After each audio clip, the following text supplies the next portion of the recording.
ഭൂപതിവ് നിയമ ഭേദഗതി ബില്ലിൽ ഒപ്പിടാത്ത നടപടിയിൽ ഇടുക്കിയിലെത്തിയ ഗവർണർക്കെതിരെ വ്യാപക പ്രതിഷേധം. തൊടുപുഴയിൽ ഗവർണർക്കെതിരെ SFI DYFI പ്രവർത്തകർ കരിങ്കൊടി കാണിച്ചു. CPIMന്റെ നേതൃത്വത്തിൽ പ്രതിഷേധ മാർച്ചും നടത്തി. അതേസമയം ജില്ലയിൽ LDF പ്രഖ്യാപിച്ച ഹർത്താൽ പൂർണ്ണമായിരുന്നു. ജില്ലയിൽ LDF ആഹ്വാനം ചെയ്ത ഹർത്താൽ ദിനത്തിൽ നിശ്ചയിച്ചുറപ്പിച്ചതുപോലെ തന്നെ ഗവർണർ ഇടുക്കിയിലെത്തി. തൊടുപുഴയിൽ വ്യാപാരി വ്യവസായി ഏകോപന സമിതിയുടെ കാരുണ്യം പരിപാടി ഉദ്ഘാടനം ചെയ്യാനാണ് ഗവർണർ എത്തിയത്. ഗവർണർക്കെതിരെ തൊടുപുഴയിൽ 3 സ്ഥലങ്ങളിൽ കരിങ്കൊടി പ്രതിഷേധവുമായി SFIയും DYFIയും രംഗത്തെത്തി.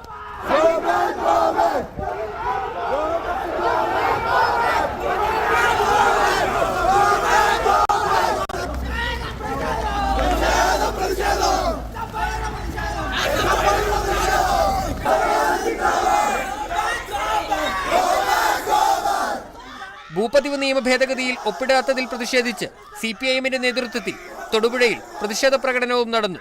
ബില്ല് സംബന്ധിച്ച് ലഭിച്ച പരാതിയിൽ 3 തവണ വിശദീകരണം ചോദിച്ചിട്ടും സർക്കാർ മറുപടി നൽകിയില്ലെന്ന് ഗവർണർ വ്യക്തമാക്കി. വ്യാപാരി വ്യവസായി ഏകോപന സമിതിയുടെ പരിപാടിക്ക് ശേഷം പുറത്തിറങ്ങിയപ്പോഴും ഗവർണർക്കെതിരെ പ്രതിഷേധമുണ്ടായി. തൊടുപുഴ ഗസ്റ്റ് ഹൌസിൽ 15 മിനിറ്റോളം വിശ്രമിച്ച ശേഷമാണ് അദ്ദേഹം തിരികെ കൊച്ചിയിലേക്ക് മടങ്ങിയത്.